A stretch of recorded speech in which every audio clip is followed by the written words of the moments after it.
لله رب العالمين نحمده ونستعينه ونستهديه ونستغفره ونعوذ بالله من شرور أنفسنا ومن سيئات أعمالنا من يهده الله فلا مضل له ومن يضلل فلا هادي له أشهد أن لا إله إلا الله وأشهد أن سيدنا محمدا عبده ورسوله اللهم صل على سيدنا محمد اللهم صل على سيدنا محمد اللهم صل على سيدنا محمد وعلى آله وصحبه أجمعين أما بعد.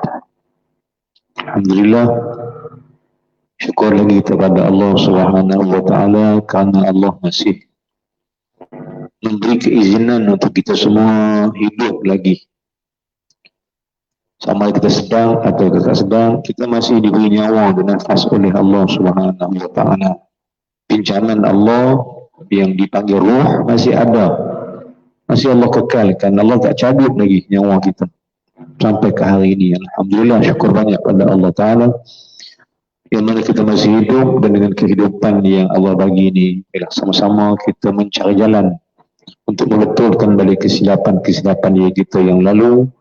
Mari sama-sama kita mencari jalan untuk menghampiri Allah Subhanahu wa taala, dan mari sama-sama kita cari jalan untuk lebih mengenal Allah, kenal Islam, kenal agama, dan kenal kita siapa kita di depan Allah Subhanahu wa taala nanti. Kena hidup yang sebenar ialah selepas kita mati. Tuan-tuan dan puan Allah sekalian, alhamdulillah kita berjumpa lagi dalam kuliah online. Masih kita berada dalam siaran online lagi. Kita tak dapat buat live ataupun kita buat secara langsung di tempat-tempat atau masjid-masjid yang kita adakan kuliah sebelum ini. Kita tak masih berada pada online. Walaupun setengah hari itu dibuka dah, tapi kepinang kita masih juga kita tunggu. Kita tak ada green light apa-apa lagi daripada pihak atasan kita. Ya, pihak kerajaan Pulau Pinang masih tak bagi apa-apa garis panduan lagi untuk kita bergerak dengan kuliah-kuliah, tuan-tuan. Walaupun ramai yang tanya kita bila Ustaz nak buka kuliah balik, bila Ustaz nak buka kuliah kami rindukan bahan, nak ada ni. Jadi saya sebut di sini juga, kita masih menanti bertunggu SOP yang ada, kebenaran yang diberikan. Walaupun pihak kerajaan pusat dah bagilah online dia, ataupun bagi kita buat online, ataupun bagi kita buat kuliah, tapi kita masih menantikan kerjasama ataupun garis panduan yang diberikan oleh Kerajaan Negeri Pulau Pinang sendiri, juga Perak, Kedah dan sebagainya. Mudah-mudahan apa yang kita tunggu, kita nantikan ni Allah bayarlah dengan kebaikan, Allah bayar dengan kerabaan dia. Walaupun saya tahu tuan-tuan masih tanya-tanya bila nak dapat kuliah di sini balik kan. Ramai yang merindui kuliah-kuliah kita ni, alhamdulillah masih banyak-banyak. Dan saya pun akan teruslah juga, walaupun tuan-tuan tak ada di depan mata, tapi tuan-tuan ada dalam hati saya, dan tuan-tuan terus berada dalam kuliah-kuliah yang kita buat, insya-Allah, mudah-mudahan. Malam ini kita bersiaran bersama dengan Masjid Daerah Bagan Serai, Perak. Kuliah ini sebenarnya pada malam minggu keempat, malam Khamis, Rabu Khamis minggu keempat. Tapi kerana PKP dan masih kita berada dalam suasana COVID ini, peraturan masih belum dibuat lagi. Walaupun Perak dah bagi kebenaran berkuliah, tapi dia untuk orang-orang penceramah dalam negeri sendiri. Penceramah luar masih lagi tak dibenarkan ketika masalah ni. Jadi apapun saya ambil keputusan, saya tetapkan online kan siaran kita ni, kerana kita tak mau jauh daripada kuliah ilmu. Oleh apapun yang jadi, kita tetap akan berkuliah walaupun caranya jauh. Ada juga orang kata ni bukan talaqi Ustaz, ni bukan mengaji. Faham, ngaji ini kita talaqi ke depan mata, duduk sila, duduk laga lutut dengan guru, betul. Tapi itu kita faham balik waqi'i dia. Kena ada hukum waqi'iyah, hukum realiti. Realiti tak boleh jumpa. Bila tak boleh jumpa, kita gunakan kaedah apa tu? Kita gunakan kaedah ma la yudriku kulluhu la yutruku kulluhu. Perkara yang tak dapat kita buat semua, tak boleh buat semua, kita buat separuh pun tak apa.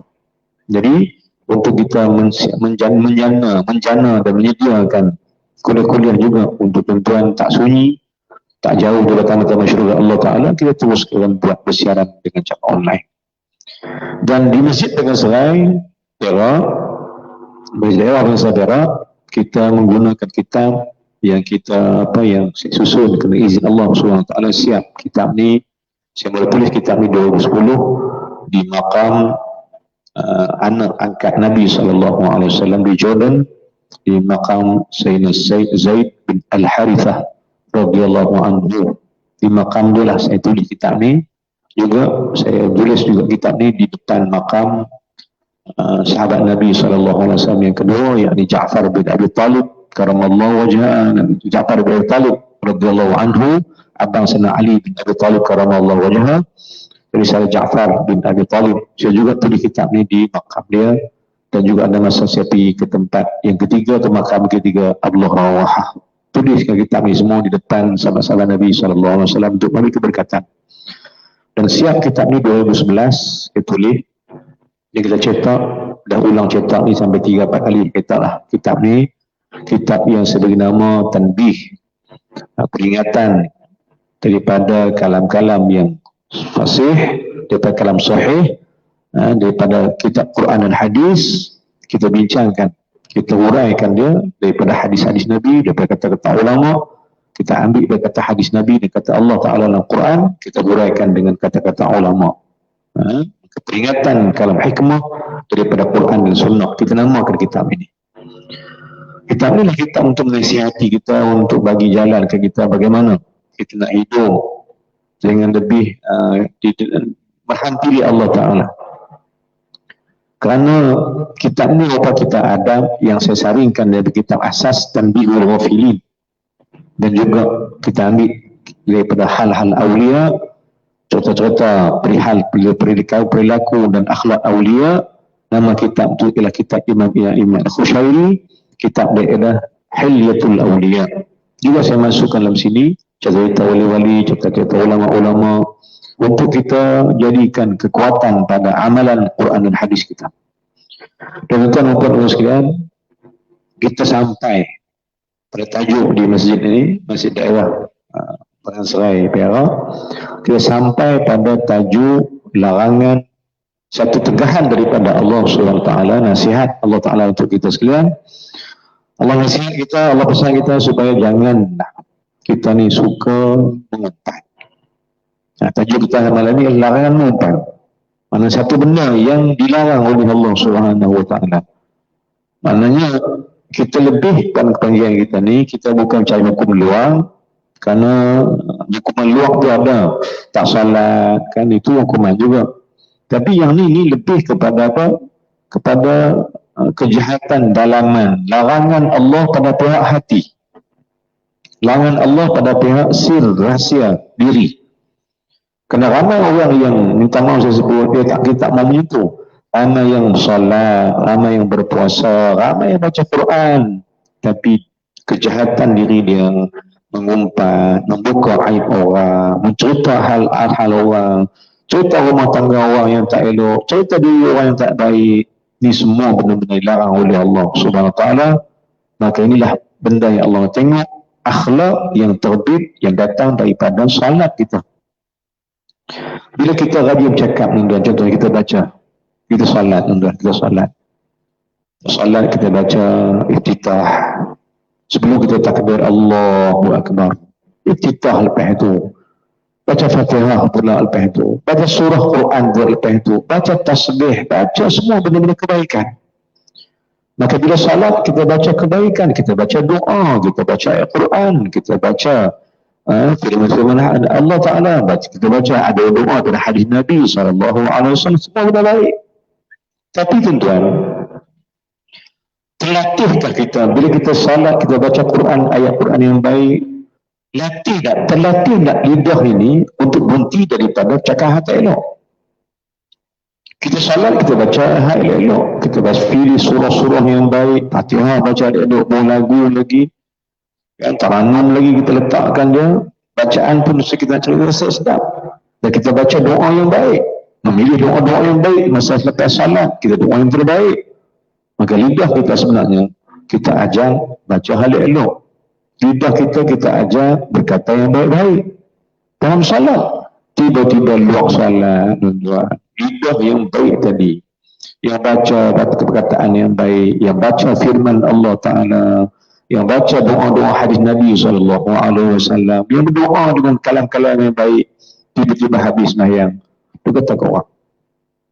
Tiba-tiba habis sembahyang, umpat orang. Tiba-tiba habis sembahyang, buka aib orang sana, buka aib orang sini.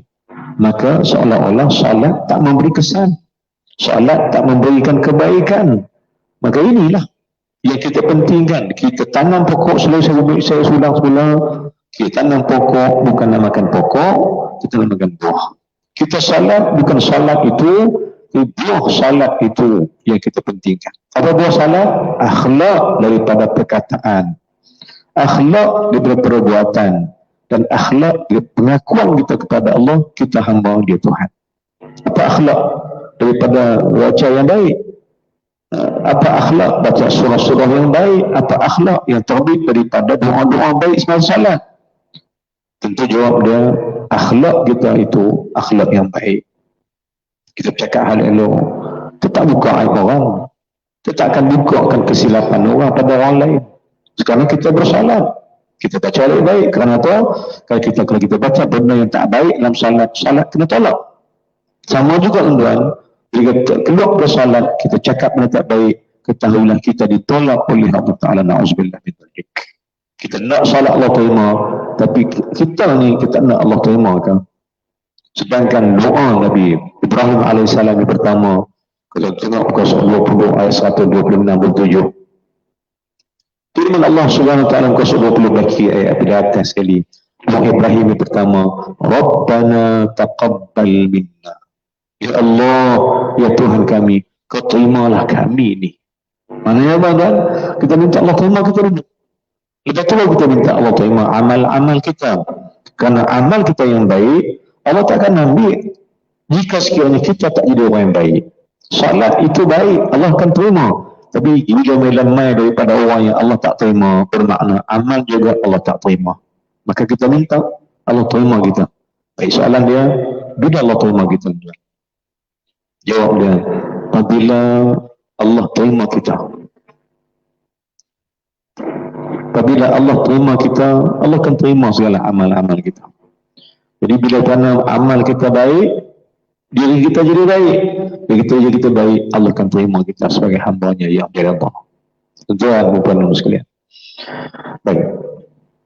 Benda yang saya nak sebut di sini tuan, ya, ialah apa kita bacakan dan kita ulang balik sikit. Kalam ulama berdasarkan kepada benda ini. Sebelum tu tuan, sebelum tu, hikam atau hikmah ini benda yang dianugerah oleh Allah Ta'ala. Maknanya nak dapatkan kebaikan salat itu hikmah. Nak cakap elok, tak buka rahsia orang, tak buka buruk orang, tak buka benda-benda yang tak baik pada orang, ni hikmah. Hikmah salat daripada akhlak. Hikmah baca Quran daripada akhlak. Hikmah daripada berpuasa daripada akhlak. Semua hikmah itu adalah menjurus pada akhlak. Dan tuan-tuan sekalian, Allah dah habaq dah. Allah dah beritahu lah. Allah takkan berikan ilmu hikmah. Allah takkan bagikan hikmah ni pada orang yang biasa, kecuali orang yang dipilih oleh Allah Subhanahu Wa Taala. Dalilnya, kita hikmah yang kita cari ni tuan. Bukan salat hanya biasa, tapi kita cari hikmah. Kita bukan hanya nak menghukumkan benda itu pada diri, tapi kita nak minta Allah bentuk akhlak kita. Hikmah ni ialah, apa dia hikmah? Hikmah bermaksud benda yang kita buat kena tempat. Itu mana hikmah. Apa maksud hikmah dia? Mana hikmah ialah bila kita buat benda ni kena gaya dia, kena tempat dia, kena adab dia, maka dia punya hikmah. Jadi Allah takkan bagi hikmah ni pada orang biasa. Allah tak bagi hikmah pada orang yang luar biasa, orang yang dipilih oleh Allah Subhanahu Wa Taala. Contohnya kita tengok pada muka surat 45, surah Al-Baqarah muka sebelah kanan, ayat paling bawah sekali. Kita tengok ayat ni tuan-tuan. ayat 269. 269 muka surat 45 ayat paling bawah sekali muka surat belah kanan. Firman Allah Subhanahu wa taala surah Al-Baqarah, juzuk yang kedua. Firman Allah Subhanahu wa taala ayat 269, yu'til hikmata man yasha.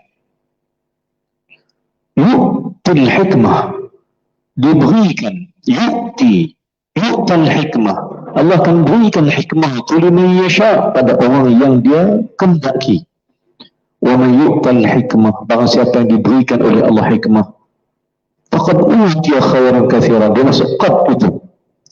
Faqad utiya khairan katsiran, sesungguhnya dia telah mendapat kebaikan besar daripada Allah Subhanahu wa taala.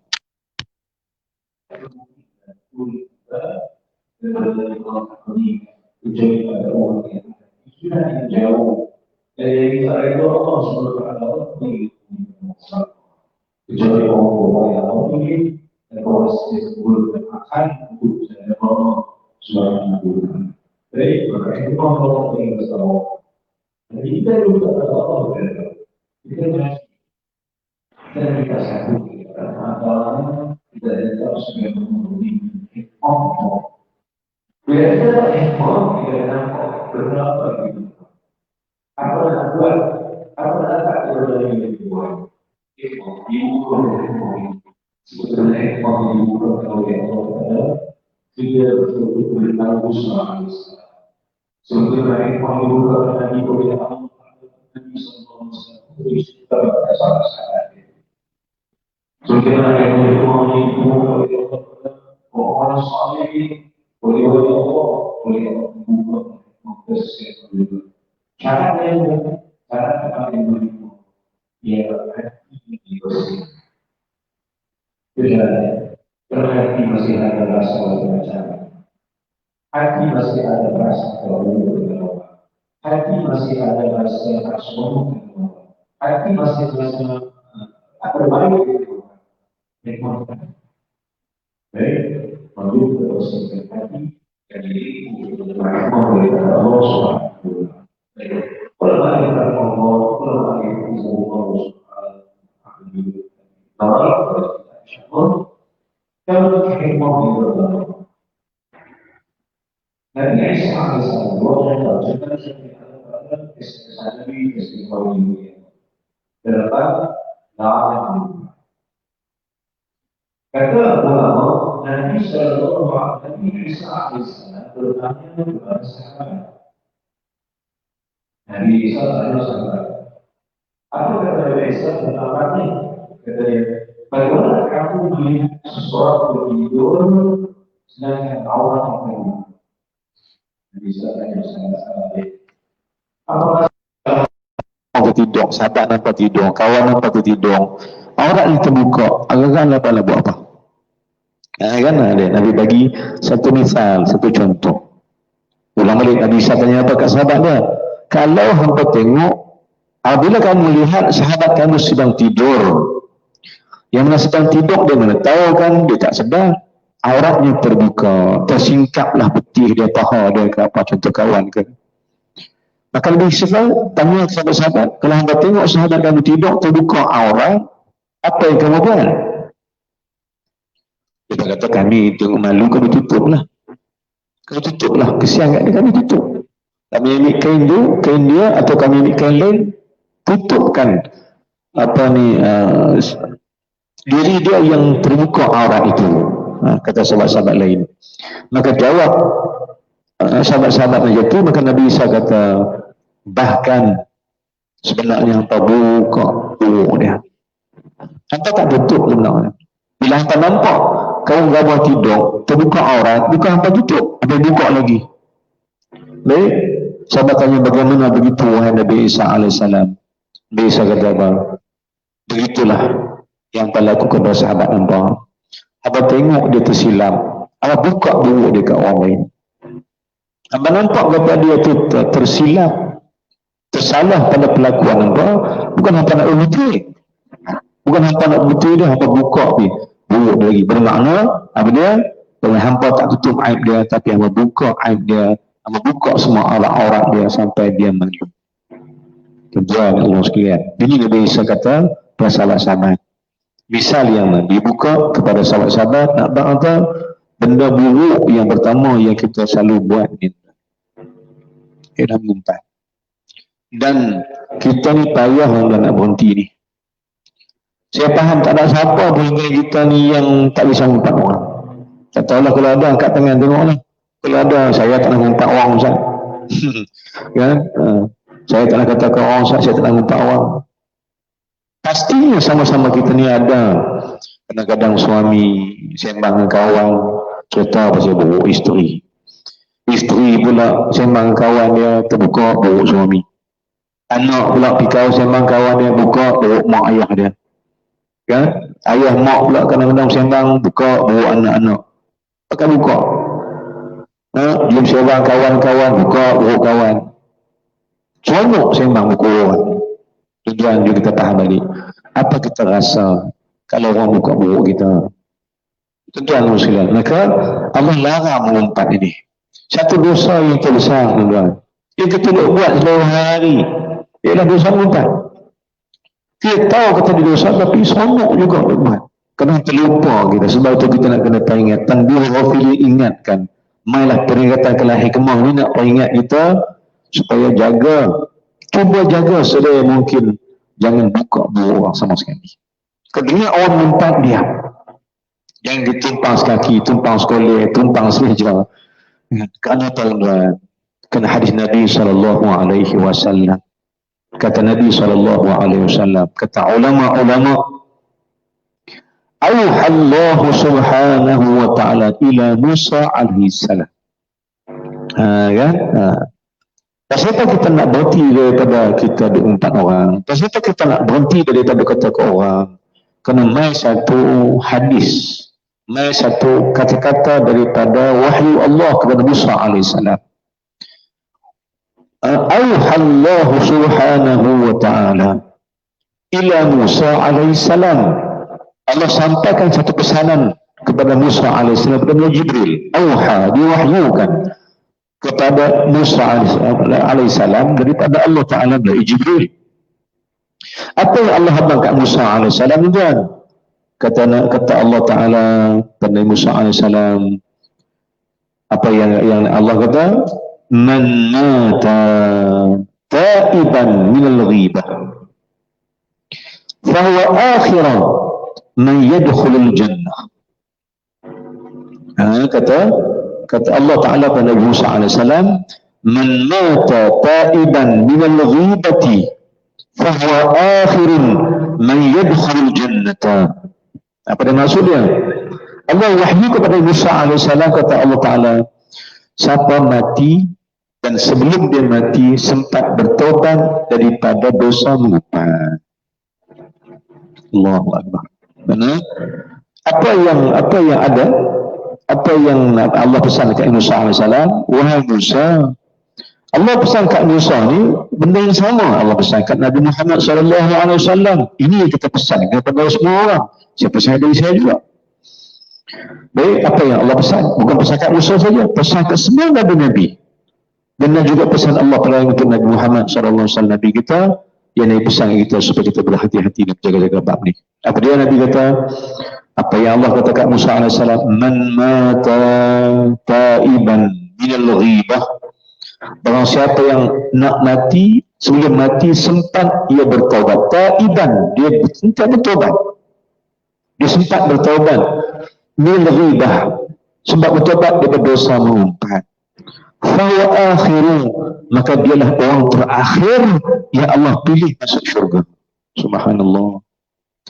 Maknanya apa maknanya?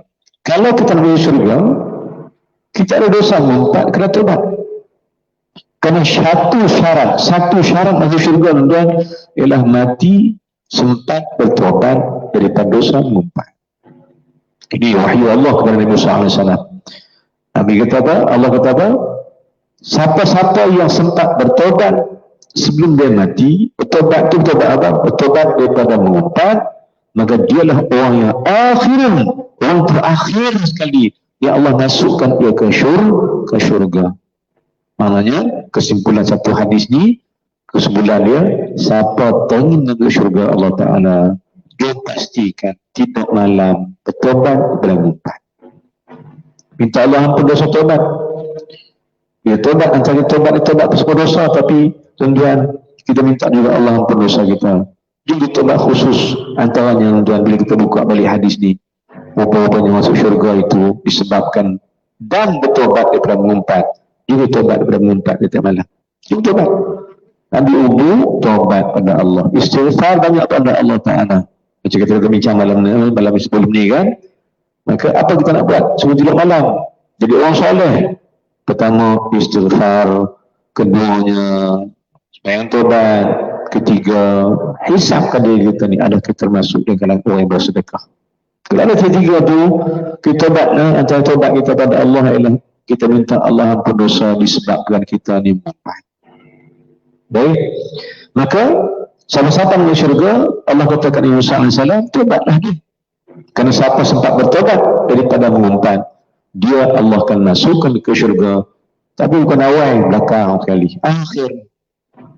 Maksudnya, saya ulang balik sekali lagi, syarat masuk syurga itu ialah dan bertobat daripada mengumpat. Jangan kita mati padahal kita tak ada sobat mengumpat. Kita minta pada Allah luangkan waktu kita ni dan kita fokuskan satu perkara ialah minta Allah ampun dosa kita dari mengumpat. Kita ni masuk jadi orang suka mengumpat kan. Apa kita kata orang? Apa kita kata? Kita kena kata pada orang.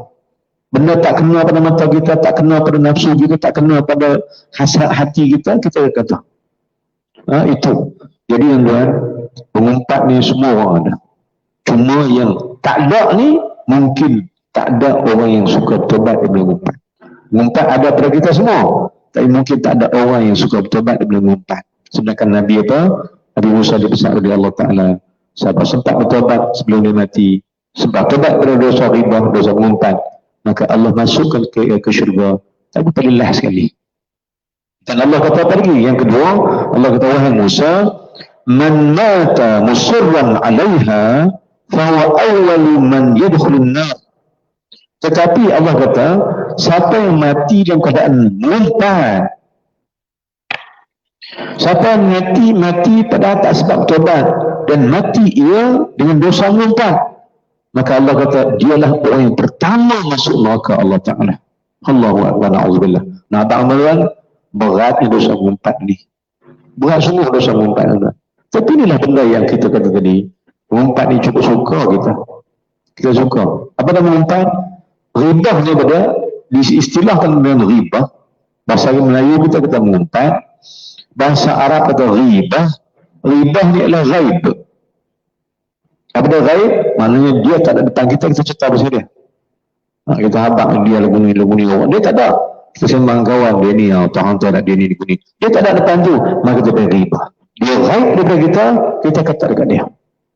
Baik, ini masuk ribah. Jangan tuan kita ulang balik, kita faham balik. Siksa kubur berat. Antara sebab siksa yang berat di kubur ialah disebabkan si mati itu membawa dosa mengumpat. Ribah, namimah. Dia cerita pasal orang tak mau tobat daripada kesilapan ni. Sebab tu malam yang dua kita ambil peluang. Siapa juga yang dengar, yang tengok siaran langsung ni, pesan-pesanlah ke adik-adik yang lain. Jangan memin benda ni. Sebab apa guna salat kita tuan-tuan? Apa guna kebaikan kita jika kita tak tobat daripada dosa mengumpat ni? Kan mengumpat boleh bawa auto ke neraka. Mengumpat juga boleh bawa kita ke syurga. Tak mengumpat bawa kita ke syurga. Mengumpat bawa kita ke neraka. Baik, itu pesan oleh Allah Ta'ala, pesan kepada Nabi Musa AS. Baik, sambung. Kalam ulama. Ini kalam ulama lagi. Sebab lagi peringatan kalam hikmah kata ulama sekalian. Yu'tal abdu yawma kitabah. Yu'tal abdu yawma kitabahu. Diberikan kitab pada seorang hamba pada hari kiamat kata ulama.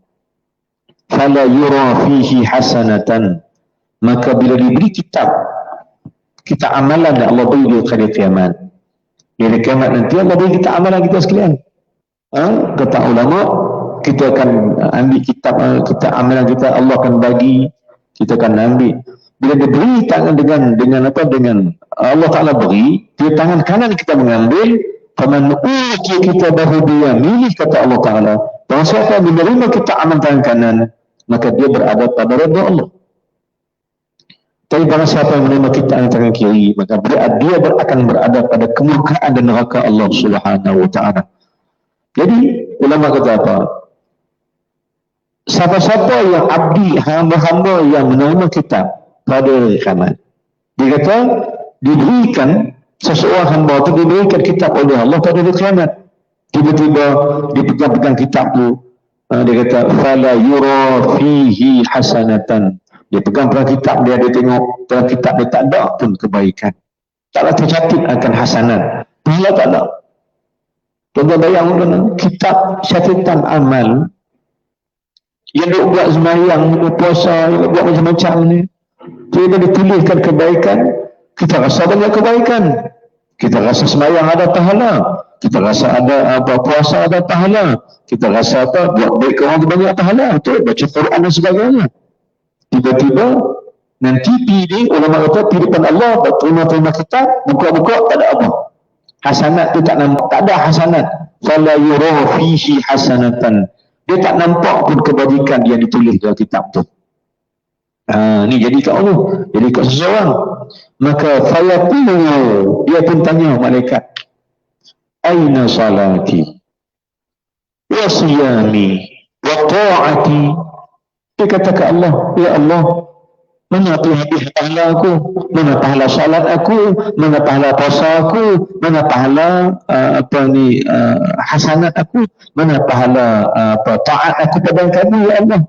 Aina salati wa aina siyami wa aina ta'ati, kata dia. Ya Allah, mana kebaikan salat aku, mana kebaikan puasa aku, mana pahala ketaatan aku, mana dia?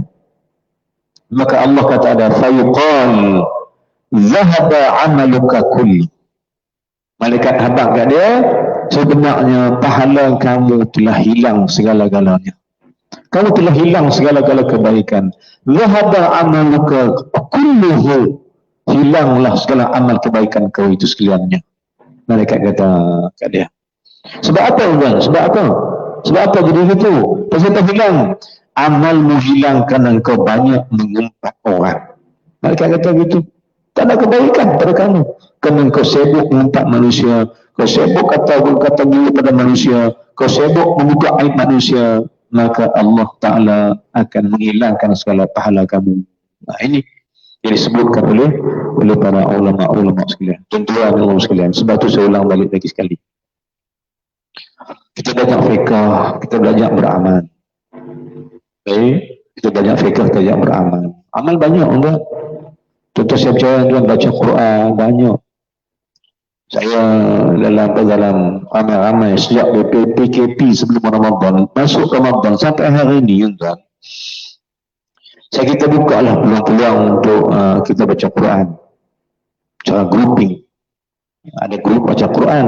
Kita buka. Siapa nak buka orang nak baca Quran, nak tadarus Quran, nak tak pergi mana-mana, kita buka kan. Kita buka 5 grup untuk baca Quran. Grup 1, grup 2, grup 3.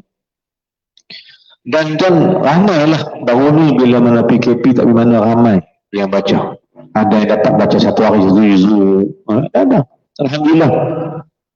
Tapi bila mana makin hari grup kita yang banyak ni, saya ulang balik banyak seterusnya kata, grup yang kita buka ada 5 grup. Ada 5 grup kita buka Quran. Semua grup kita buka. Penyertaan semua masuk. Tapi ada grup yang bertahan hanya beberapa kali baca ayat. Grup ni tak tahan. Kita suarkan sudah baca pakai ambil suara dulu. Kalau baca ulang, baca sekali je. Lepas tu dia tak join lah kita. Kita habaq apply lagi join pakai left, pakai keluar tak baca dah. Baca sekali tu je. Ada grup yang tu. Dan tuan saya ulang balik, dia kata dalam ramai-ramai 5 grup ni, saya tuan kata ada satu grup yang masih baca sampai hari ini. Ada satu grup ni tuan masih baca lagi. Quran yang kita hantar, Quran yang kita buat ke program tu masih baca lagi. Grup ni dah sampai Seorang-seorang tu baca dan lepas juzuk yang ke-17. Mana tiap-tiap orang baca 17 juzuk. Bukan seorang saja satu baca juzuk bagi kira macam duk kira tu. Bukan kau baca juzuk, kau baca juzuk, tujuh apa 17 orang 17 juzuk tak. 17 juzuk itu dibaca oleh semua ahli grup tu. Dan mereka masih bertahan lagi dia baca perkara ni. Saya kira tahniah pada grup ni. Allah berkati anda sekalian, saya tak mau sebut grup mana, tapi grup tu ada dengan kita. Maknanya tuan, mereka masih baca Quran itu. Ada yang left dah, ada yang tak sahur seruan ni, kita panggil jom lah baca lagi, jom siapa nak sunat baca. Ada yang kata saya nak baca Ustaz. Tapi ada yang pelan-pelan unduk diri tak baca dah. Sedangkan itu kita tahan lagi, pahala Quran ni banyak tuan. Pahala sangat banyak pada baca Quran. Dan seorang beri tuan, ya Allah hadirin sekalian, Allah akan bawa mai dalam kitab Al-Quran, Allah akan bawa mai dalam kubur nanti. Ini pasti dah. Baik, Allah akan bawa mai dalam kubur kita nanti, Allah mai Quran untuk tolong kita sekalian. Maka siapa-siapa bersahabat baik dengan dia akan tolong orang tu di kubur nanti. Di waktu mana tak ada mak, tak ada ayah, tak ada siapa-siapa pun dalam kubur. Maka dan siapa tolong kita? Yang tolong kita nanti hanyalah, yang tolong kita hanyalah Quran itu. Baik, maka pahala Quran banyak. Tapi kes yang ada ni tuan, kes ni dia tanya Allah Ta'ala, mana api pahala solat aku, mana api pahala puasa aku, mana api pahala taat aku. Maka Nabi apa bila tanya begitu, lagi kata kat dia, semua pahala engkau hilang. Semua pahala engkau hilang. Kerana apa hilang? Dihilangkan oleh Allah kerana engkau mengumpat seseorang sahabat kamu. Betul, kita nak belajar apa?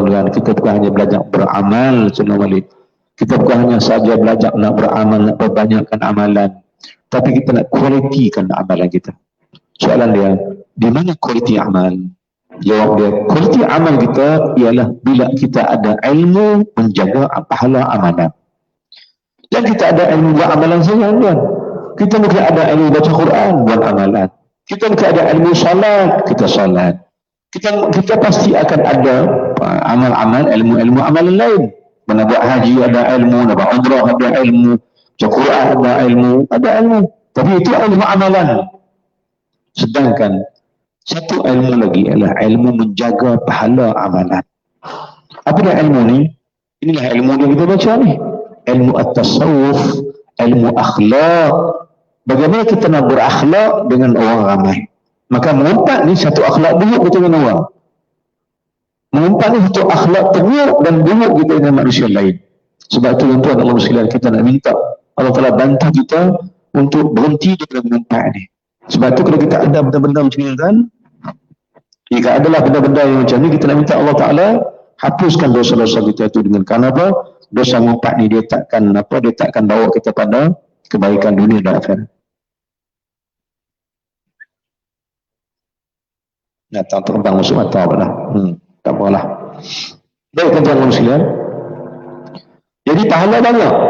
Bila pahala banyak, tiba-tiba hilang habis semua. Sebab tu saya ulang balik sekali lagi, saya tegaskan tuan. Jom kita belajar. Cari ilmu macam mana nak jaga pahala amalan kita ni supaya tak hilang. Maka ilmu jaga pahala supaya tak hilang adalah ilmu akhlak. Saya tegas banyak kali, saya firmkan banyak kali tuan. Tegaskan banyak kali benda ni. Ilmu akhlak adalah ilmu menjaga pahala amalan kita supaya pahala amalan tak hilang. Tidak rugi kan macam tadi. Bawa pahala solat depan Allah, bawa pahala puasa depan Allah, bawa pahala taat kepada Allah. Kita tanya Allah, aina salati? Wa aina ta'ati? Mana pahala aku habis? Maka mereka kata, zahaba amaluka kullah. Semua pahala kau hilang sebab engkau mengumpat. Na'udzubillah min dzalik. Kalau itu tunjuk malam ini tobat tuan. Sekali lagi lah. Kita ni Aisyah tobat. Tobat apa tuan? Tobat daripada dosa mengumpat. Kerana kita nak masuk dalam wahyu Allah, telah masuk golongan yang Allah wahyukan kepada Musa, siapa yang mati sebelum mati sebab tobat daripada dosa mengumpat, maka dia akan akhir masuk syurga. Dah masuk syurga juga. Tapi kalau dia tak tobat, dia mati. Dia tak tobat dosa mengumpat, dia mati, maka dia orang paling awal masuk neraka Allah. Wal'iyadzubillah. Walaupun dia banyak pahala, tapi pahala dia hilang. Na'udzubillah min dzalik. Sambung. Kemudian kata Yahya Mu'az Ar-Razi rahimahullah subhanahu wa ta'ala. Ini kata kalam ulama lagi. Kata Yahya Mu'az Ar-Razi, kata dia, jadikan dirimu sebahagian pada orang mukmin dengan 3 perkara. Kalau kau jadi orang mukmin, kau beriman dengan Allah. Kata Yahya Mu'az Ar-Razi, Yahya bin Mu'az Ar-Razi kata, kalau kamu nak jadi orang yang betul-betul beriman dengan Allah, mukmin, nak masuk dalam golongan mukmin. Kita Islam dah kan? Islam dah. Mana kita Islam? Sejak lahir kita Islam. Tapi tanya ada juga kan? Macam baru kita muhasabah, tanya tak? Aku ni Islam dah, beriman tak aku ni? Aku ni Islam dah. Aku masuk golongan beriman tak? Ataupun aku tak masuk golongan beriman? Kan? Tanya. Macam mana jadi beriman? Soalan dia. Bila beriman dah. Tanya lagi, adakah aku ni masuk dalam golongan orang yang bertakwa?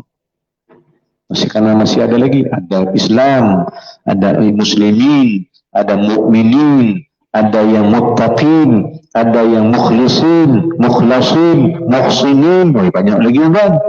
Tahap-tahap kita untuk kita naik di sisi Allah Ta'ala. Jadi kan, ya Allah nasihat juga perempuan yang sama-sama Allah juga rahmati. Kata Yahya bin Mu'az Ar-Razi rahimahullah subhanahu wa ta'ala, antara ulama tabi'in. Dia kata apa? Jadikan dirimu sebahagian daripada orang beriman. Jadikan dirimu sebahagian daripada orang yang mukmin. Dengan apa? Dengan 3 cara. Dengan 3 perkara. Yang buat benar ni, hanya dia orang beriman. Apa dia tuan? Kata yang pertama, buat 3 perkara dan tinggalkan 3 perkara.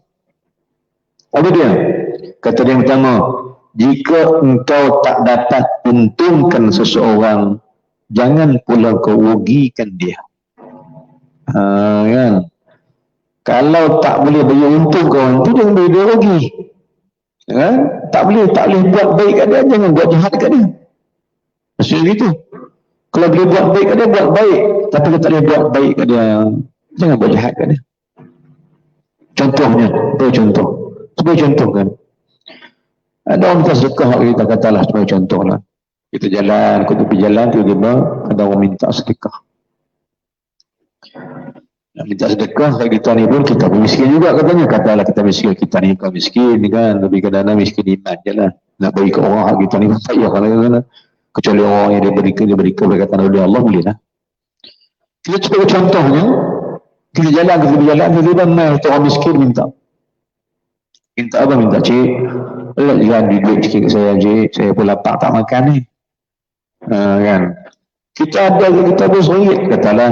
RM1 kita. Kata-kata kalau kau bagi RM1, kau RM1, aku bagi RM1, aku tak makan pula. Jadi, kita pun nak guna RM1 tu untuk anak isteri kita, contohnya. Kita dapat, tak boleh bagi ada RM100 tu. Maka tak boleh buat baik kat dia, kalau kita nak buat. Jangan bawa pula, hang tak nak kerja lain. Satu tak mau bagi je pasal. Ada orang tak mau bagi, tapi dia kutuk orang pula. Dia tak mau bagi. Dia kata apa? Hang ni, hang tak nak kerja, hang minta orang ya. Hang tak boleh kerja, tapi dia kerja. Kita minta ke orang je. Mana apa tuan? Orang menjadikan beriman. Kerana orang beriman, dia kata Yahya bin Ar-Razi, kalau kau tak menguntungkan orang, jangan rugikan dia. Kalau hang tak boleh buat baik kat dia, jangan kata kat dia macam. Kalau hang buat ni, kalau hang tak boleh buat kebaikan kat dia, hang tak boleh buat kebaikan kat dia, hang tak boleh kat dia, kan dia beriman. Maka kalau kau tak nak untungkan dia, jangan rugikan dia. Baik? Kalau kita tak boleh bagi kat dia RM2 tu, apa kita nak buat? Jangan kutuk dia. Tapi kata, ya Allah, ya Tuhanku, berilah rezeki kat dia. Ini maksud kata Yahya Ar-Razi, Yahya Mu'az Ar-Razi, kalau kata mau buat baik kat dia, jangan burukkan dia. Ini pun kutuk dia pula. Dia kata macam-macam kat dia. Bagi tak mau. Kan? Ataupun bagi RM1 kata ni, aku bagi hari sandah. Aku tu sandah pula dah. Kan? Jadi, kalau buat baik, buat baik. Berilah kau nak bagi. Kau tak boleh bagi, jangan kata kutuk, jangan maki dia, jangan. Sebab apa? Mengutuk maki ni bukan tanda beriman dengan Allah Subhanahu wa ta'ala. Baik, yang pertama kata Yahya bin Mu'az Ar-Razi, engkau jadi orang beriman dengan cara pertama. Apa dia? Cara pertama itu ialah Bila engkau tak dapat untungkan seseorang, jangan merugikan dia. Satu. Yang kedua, jika engkau tak dapat menyenangkan seseorang, jangan menyusahkan dia. Ini orang beriman ni. Dia tak boleh pergi senang, orang yang menyusah pula. Ya, kita dia diminta saya, kita tak boleh bersenangkan dia, kita kutuk lagi, kita hantam kutuk, badan sendu elok, sabu dia penyegang kerja, hentam ke dia pada, kan? Dia kata apa masalah dia? Kalau tak mau tolong dia, jangan kutuk. Dia doang kat dia, mudah-mudahan Allah bagi rezeki lah kat kamu. Saya pun tak ada, tapi saya nak bagi kamu banyak, saya pun tak ada, betul-betul saya tak ada. Tapi ya Allah Tuhanku, berilah pada dia ni rezeki, dan bagi aku rezeki, sama-sama berrezeki. Apa salah kita doa kebaikan, dia pun tenang hati dia. Kan? Kerana yang kedua ni, kalau kau tak dapat senangkan hati seseorang, jangan susahkan hati dia. Ini, kalau kita senangkan hati orang, kita senangkan diri orang dan hati orang, itu tanda beriman. Kita akan buat kebaikan sebenarnya. Walaupun dia buat buruk, tapi kita sentiasa menyenangkan dia. Maka siapa-siapa yang menyenangkan seseorang sahabat, seseorang Islam yang lain, bukan Islam pun dia lebih senang. Sesungguhnya dia beriman pada Allah Ta'ala. Kalau prinsip orang beriman, tuan-tuan, prinsip orang beriman ialah dia sentiasa menyenangkan diri dia untuk menyenangkan orang lain. Dia umpama apa? Dia umpama lilin yang bakar diri untuk kesenangan orang lain. Inilah Nabi SAW. Susahkan diri untuk menyenangkan orang lain. Seperti kita baca sirah Nabi SAW. Apa dia tuan? Nabi susahkan diri, dia pinjam duit dekat Abu Bakar. Ya, Rasulullah pinjam duit kat Abu Bakar As-Siddiq radhiyallahu anhu semata-mata nak tolong orang miskin. Pinjam duit Abu Bakar semata-mata nak bebaskan Bilal bin Rabah. Pinjam duit sahabat-sahabat yang lain, pinjam duit Abu Bakar sementara nak bebaskan sahabat-sahabat lain daripada penghambaan pada orang kafir. Pinjam. Rasulullah gunakan isti'ar. Rasulullah menggunakan perkataan, aku pinjamkan. Pinjam kena bayar boleh kan? Bukan minta mahal, bukan. Pinjam. Pinjam sesungguh. Pinjam bermakna ikhlas nak bayar. Nak bayar balik kat Abu Bakar. Dia bukan kata apa, ambillah harta ini ya Rasulullah. Hartaku harta mujur. Ini sifat Abu Bakar As-Siddiq radhiyallahu anhu. Tuan-tuan. Tuan-tuan sekalian. Maka Rasulullah ini sifat dia ialah dia suka menyenangkan orang. Dia takkan berusaha orang. Dengan diri dia, dengan cakap dia, dengan perbuatan dia, orang dia senang hati. Tak ada siapa pun dia apa yang dengan dia jadi suka suka. Tak ada siapa pun yang duduk dengan dia jadi susah hati. Tak ada. Semua dia jadi senang hati. Sebab Rasulullah ni sentiasa membahagiakan orang.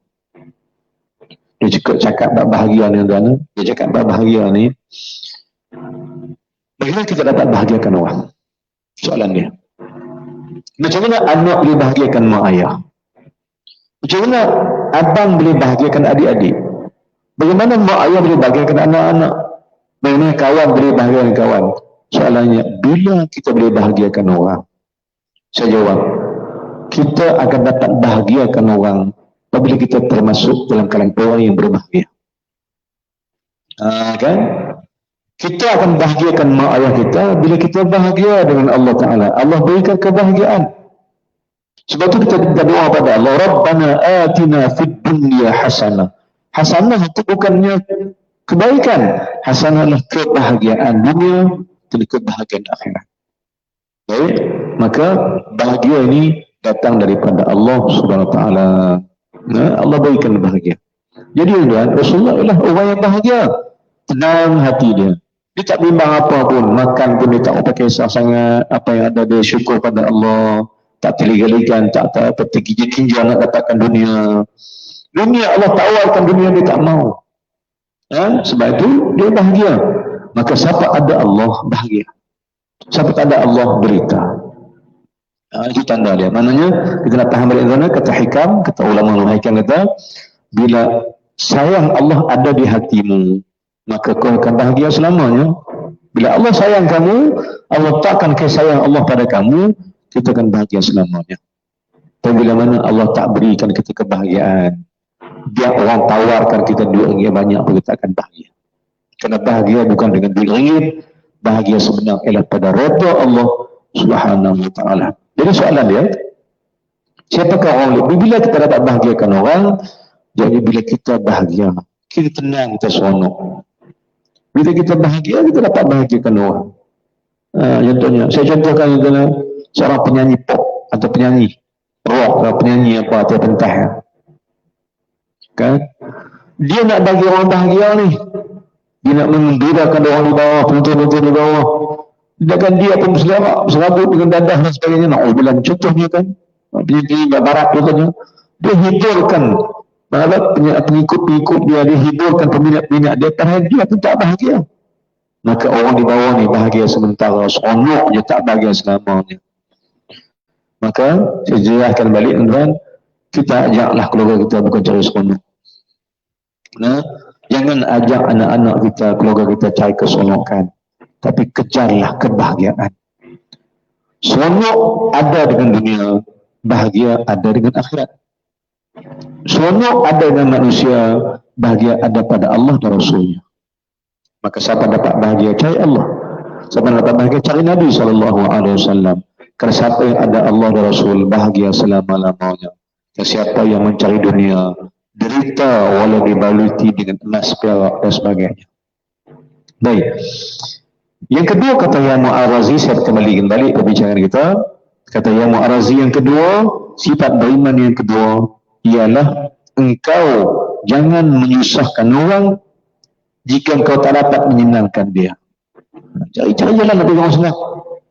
Kita setiap berikhtiar, berfikir macam nak bagi orang senang. Itu sifat orang beriman. Maka bila kita fikir nak bagi orang senang, kita masuk orang beriman. Tapi tidaklah. Baik. Kemudian yang ketiga, kata Yang Mu'arazi, jika engkau tak dapat memuji seseorang, jangan pula mengeji dan mencela dia. Baik. Yang ketiga, sifat beriman yang ketiga, kalau kau tak boleh puji dia, jangan keji dia, jangan mengumpat dia, jangan mengutuk dia, jangan mencela dia. Ini nak puji dia tak mau. Cakap elok tak mau, dia untang orang. Kata nak pedih-pedih ke orang, ikut suka kita nak kata ke orang. Maka sifat beriman itu ialah memberikan kebahagiaan dengan kata-kata yang baik. Tak boleh kata dia, tak boleh bagi duit kat dia, kita doa kat dia. Ya Allah, ya Tuhanku, berilah rezeki rezeki kat dia. Kau miskin minta orang miskin tak sedekah, dia berdengar dengan doa kita, dia pun amin. Terima kasih banyak bang, terima kasih banyak pakcik, terima kasih banyak nak saudaraku, terima doa kat aku sama. Okey. Jadi bila kita tak boleh memuji dia, jangan pula kita mengutuk dia, jangan pula kita mengumpat dia. Kalau boleh buat baik kat dia, jangan buat jahat kat dia. Sekarang inilah tiga sifat utama orang yang beriman. So yang ketiga apa dia?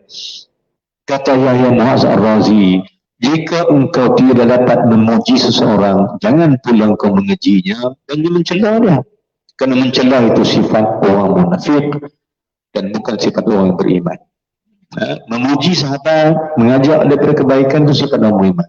Mengeji dia, mencela dia, memaki dia, mengumpat dia, itu tanda orang yang fasik atau tanda orang yang munafik. Wal'iyadzubillah. Baik. Kemudian terakhir, yang terakhir. Hadis Nabi SAW.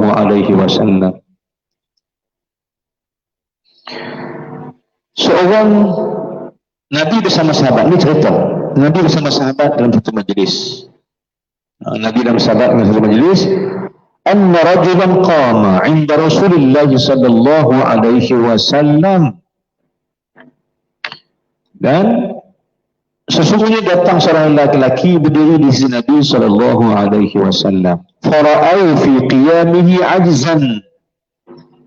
Nabi bersama sahabat, dia mai satu orang duduk berdiri kat Nabi. Masuk dalam majlis Nabi duduk berdiri.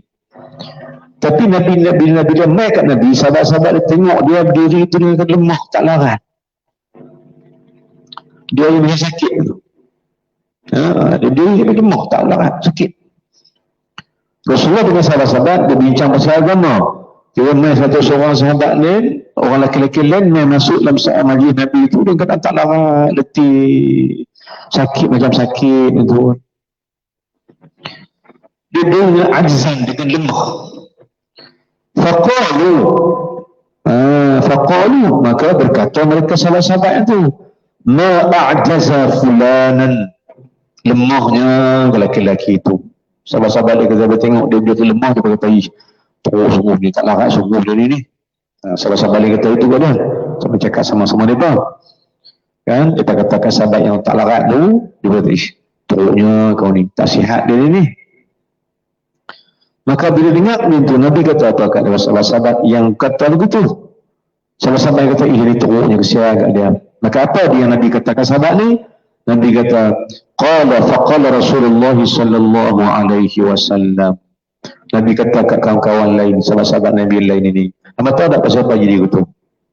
Nabi dia, hamba tahu tak pasal apa jadi begitu? Pasal dia tak larat, pasal apa dia lemah, pasal apa dia macam sakit dulu. Maka sahabat-sahabat tak tahu ya Rasulullah. Jawab Nabi SAW, akaltum akhakum waqtabtumuhu. Nabi kata sebenarnya dia tak larat, jadi sakit ni sebab engkau lah memakan akan daging-dagingnya. Sahabat heran. Nabi kata dia tak larat sebab hampa bergigit dagingnya, hampa duk makan isi dia, tu dia tak larat ni. Sahabat tanya Nabi, bagaimana kau makan daging dia Rasulullah? Jawab dia, kamu mengumpat dia, kamu celah dia, kau maki dia, kamu tak doa kebaikan kat dia. Sebab itu tuan, ketahui dah senang kita nak faham ni. Bila kita sakit, kita tak sihat, sebenarnya ini kan memanglah dia itu daripada ujian Allah Ta'ala. Tapi antara sebabnya kalau kita sakit, ialah umpatan orang atas diri. Sebenarnya kita berdoakan kebaikan kat orang, kat sahabat, doakan kebaikan kat dia, doa elok-elok kat dia kan sihat. Dia betul dia, kupuk dia, maki dia. Kalau maki itu Nabi kata seperti memakan daging dia. Tuan-tuan, sebab tu kita nak kawan baik dengan orang ramai. Kita nak bersahabat baik dengan semua orang. Kenapa? Kerana kita nak minta doa orang atas kita. Doa itu penyembuh. Kita nak kita perlukan doa malaikat untuk kita. Macam malam ni kita berada pada doa malaikat. Kerana orang hadir ke kuliah pengajian, orang masuk dalam kuliah-kuliah pengajian, ikuti kuliah-kuliah pengajian ni, jangan lupanya ada doa malaikat. Malaikat minta ampun dosa-dosa kita. Baik. Maka bila kita dapat doa malaikat, kita makin sembuh. Kita berkawan dengan orang sama juga tuan. Kita jumpa dengan kawan, nak balik, minta ya Allah, minta doa, tolong doa aku sama. Maka kita doa dengan sahabat doa kata, ya Allah ampun dosa dan ampun dosa aku. Cukuplah itu doa kan. Ini yang patut kita buat tuan. Akhlak yang patut kita buat bila jumpa kawan. Sembang nak balik, dalam majlis itu nak balik, kita minta dia balik pada rumah dia. Kita kata, ya Allah ya Tuhan, ampunlah dosa dia dan ampun dosa aku. Dia kata amin. Cukup takat tu. Kenapa? Kerana kita memerlukan doa sahabat-sahabat. Doa sahabat ni mustajab. Sebaliknya, kalau kita mengumpat dia, lama-lama sakitnya. Dia kita faham balik tu, daripada hadis Nabi kita faham bahawa sakit yang mereka kita ni adalah disebabkan sakit hati orang atas kita. Sakit kita ni disebabkan sakit hati orang. Oh tak senang hati kita. Pasal tahu tak senang hati kita? Sebab kita berjahat dengan orang. Kita akhlak buruk dengan orang mungkin. Sebab itu saya ulang balik. Jom kita belajar untuk hidup berkasih sayang. Kita buangkan kebencian. Kita buangkan benda-benda tak baik. Kita buangkan permusuhan. Supaya kita saling mendoakan sama-sama kita. Doa sama-sama kita itu mustajab. Doa sahabat itu penyembuh. Tetapi memaki, mengumpat itu racun yang membinasakan seseorang. Ini memoral pada hadis Nabi kita baca ni hadis Nabi SAW. Kerana itu tuan-tuan, kita doa banyak-banyak kepada sahabat-sahabat. Kita minta sahabat-sahabat doa kita. Doa sahabat itu penyembuh daripada segala penyakit. Kita rajinlah puasa, kita rajinlah berzakat, kita rajin bersedekah, penyembuh. Satu lagi tuan-tuan, tidak malam kita doa ke kebaikan. Kita minta Allah ampun dosa kita dan ampun dosa sahabat-sahabat kita. Mudah-mudahan doa kita sampai kat dia. Kalau sakit, Allah sembuhkan dia. Tuan-tuan, mungkin ada orang yang tak belagangi dengan kita, tak setuju dengan kata-kata kita. Mungkin kita bermusuh dengan dia. Tapi sebagai seorang yang Allah pandang sebagai sahabat yang baik, Allah pandang sebagai muslim yang baik, apa dia buat? Dia mendoakan kebaikan. Inilah. Dan kita faham balik tuan-tuan, doa, kalau orang tanya kita, apakah ciri doa yang paling mustajab? Apakah ciri doa yang paling mustajab? Ulama jawab, Doa yang paling mustajab ialah doa fi zahril ghaib. Apa dia tu? Doa ad-doa fi zahril ghaib. Apa maksud dia? Doa di belakang kawan dia. Kita ada kawan, dia ada depan kita, kita doa oleh Allah Tuhanku, ampunlah dosa sekian-sekian nama kawan-kawan ni. Ampun dosa oleh Allah, berilah kebaikan kat dia. Dia tak ada kita. Dia duduk rumah dia, kita doa kat dia. Maka doa yang ulama kata doa yang paling mustajab. Doa di belakang dia, dia tak tahu. Kita lepas sembahyang dan mengaji, contohnya ni kan, kawan baik kita ada sebelah kita, kita doa oleh Allah, ampunlah dosa dia. Dia tak tahu. Kita doa tu pelan-pelan di hati kita, tapi kita sebut nama dia, dia tak dengar pun kita sebut nama dia. Tapi kita minta, ya Allah, ampunlah dosa sahabat aku ni, rahmati dia, sayanglah dia, sayanglah aku sama ya Allah, kami sayang sama-sama kami. Doa. Maka doa tanpa sedapnya sahabat-sahabat, doa tanpa pengetahuan sahabat-sahabat kita, doa itu daripada doa fi zahril ghaib, dia doa yang paling mustajab kata ulama-ulama sekalian. Tuan-tuan dan puan-puan sekalian. Jadi kita faham juga sikit sebanyak daripada pengajar kita malam ni. Apa yang kita nak fahamkan kerana kita fahamkan bahawa sesungguhnya ghibah ni larangan daripada Allah Subhanahu Wa Taala. Dan terakhir, dalam hikmah yang terakhir sebelum saya berhenti, sabda Nabi SAW, Nabi tanya sahabat-sahabat, tahukah kamu apa itu ghibah? Nabi tanya sahabat-sahabat, hamba tahu tak apa itu mengumpat? Kan? Maka sahabat-sahabat kata, ya Rasulullah, qalu Allah wa Rasuluhu a'lam. Sahabat-sahabat kata, kami tak tahu, yang tahu hanya Allah dan Rasulnya. Kami tak tahu apa itu ghibah. Apa jawab Nabi SAW? Nabi kata apa? Ghibah itu ialah jika engkau sebutkan hal saudaramu sedangkan dia tak suka. Itu ghibah. Kita cerita ke kawan kita benda yang kawan kita tak suka. Kita cerita pasal dia ni tak bagus lah, cerita pasal ni tak berjaya lah, cerita pasal ni dia tak pandai lah, Quran tak pandai baca, tu dah kawan kita tu. Dia kan baca-baca Quran dia tak erti. Dia tak suka orang buka buruk tu. Maka buruk ghibah ni apa dia? Nabi kata, ghibah ni ialah engkau bukakan sesuatu benda, rahsia kawanmu itu, dan rahsia itu dia paling tak suka. Hang buka, maka hang ghibah. Hang telah buat buruk kat dia. Itu maksud ghibah. Jawab Nabi SAW, ghibah itu ialah kau sebutkan hal saudaramu dan saudaramu itu tak suka benda yang kau sebut itu. Maka sesungguhnya kau telah berghibah, kau telah mengumpat dia. Maka bagaimana jika perkara itu jadi betul atau salah? Maknanya sahabat Nabi tanya balik, kalau benda itu betul, kami katakan dia benda betul. Bukan benda salah, kami kata itu benda itu dia buat. Dia tak suka, itu dia buat. Maka kami kata kat dia. Maka Nabi kata apa? Jawab Nabi SAW, jika kau sebut benda itu betul, maka itu jadi mumpat. Dia tak suka hang sebut, tapi hang sebut juga, maka tetap ikan mumpat. Walaupun benda itu betul. Tuan, dalam hari ini punya kes, tuan, benda-benda ni banyak berlaku dalam masyarakat kita. Kawan tak suka. Kita type dalam WhatsApp, kita hantar cerita kat kawan, nonton itu, kita tak cakap, dia bukan tak cakap, tapi kita typing, kita hantar kat orang, cerita buruk orang begini.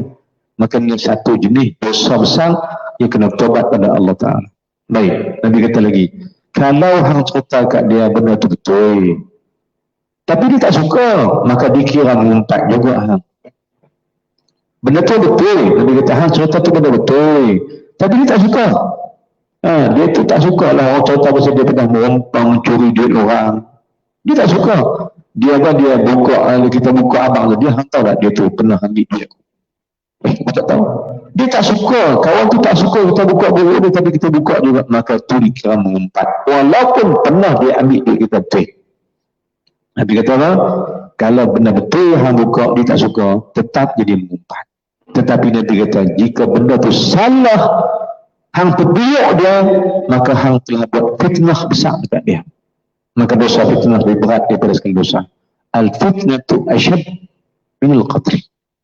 Maka kalau benda tu betul, hang katakan dia jadi mengumpat. Kalau benda tu tak betul, hang katakan dia, hang telah buat fitnah besar dekat dia. Maka fitnah ni dosa yang paling berat, termasuk fitnah itulah dosa mengumpat yang paling berat. Jika mengumpat pun beratlah dosa dia, fitnah lagi besar. Kalau tak taubat, neraka jawabnya. Mudah-mudahan Allah bagi kita kesedaran, dan Allah bagi kita kesempatan, Allah bagi kita kebahagiaan, Allah bagi kita peluang untuk bertobat segala dosa kita, khususnya dosa mengumpat ini. Dan jadi orang yang beriman, jadi orang yang baik, jadi orang yang Allah redha di dunia wal akhirah. Inilah isi pengajian kita tasawuf kita, inilah isi pengajian akhlak kita yang kita bawa sama-sama selalu. Mudah-mudahan terisilah ilmu pada diri kita dengan ilmu akhlak. Kita dah ada ibadat, kita dah ada pahala ibadat, kita ada salat, kita ada puasa, kita ada banyak pahala. Tetapi jika tak ada ilmu macam ni, kita bimbang kita jumpa Allah Ta'ala dalam keadaan hilang dosa, hilang pahala, diganti dengan dosa. Walla'iyadzubillah. Maka pentingkanlah ilmu tuan. Ilmu apa? Ilmu untuk kita dapatkan pahala kebaikan, ilmu untuk jaga pahala kebaikan di dunia wal akhirah. Mudah-mudahan kebaikan melimpah-limpah untuk kita sekalian, dan kita akan mendapat kebahagiaan dunia dan akhir dunia wal akhirah. Dan kita jumpa lagi di masa depan. Terima kasih banyak-banyak pada pihak Masjid Daerah Bagan Serai Perak yang sudi bersama kita pada malam ini. Mudah-mudahan berpanjanganlah setelah kita dengan semua sahabat-sahabat di sana di dunia akhirat kita bersama insya-Allah dan dalam kebaikan dengan rahmat Allah Subhanahu wa taala. Sila minta maaf bahasa di skrin apa ni headset tuan-tuan ada tertera nombor akaun Ma'had Nazul Ilmi Tarbiyah. Kita sini jadi kita sedang mencari dana untuk kita siapkan apa tar ataupun kita nak turapkan tar sepenuhnya di tempat kita ini. Mudah-mudahan sumber kewangan yang tuan bagi Allah beri balik dengan redha Allah Subhanahu wa taala. Apa yang Tuhan bagi kita Allah nilaikan sebagai ganjaran pahala terbesar. Wakaf tuan-tuan, sedekah tuan-tuan, sumbangan tuan-tuan Allah catat sebagai hasanat yang baik di depan Allah Taala nanti. Aqulu qul hadza wa astaghfirullahal azim li wa lakum lisa'il muslimin wal muslimat wal mu'minin wal mu'minat fastaghfiruhu wa yafzal mustaghfirin wa najat at-taibin. Kita lagi di masa depan insyaallah. Mudah-mudahan. Assalamualaikum warahmatullahi wabarakatuh.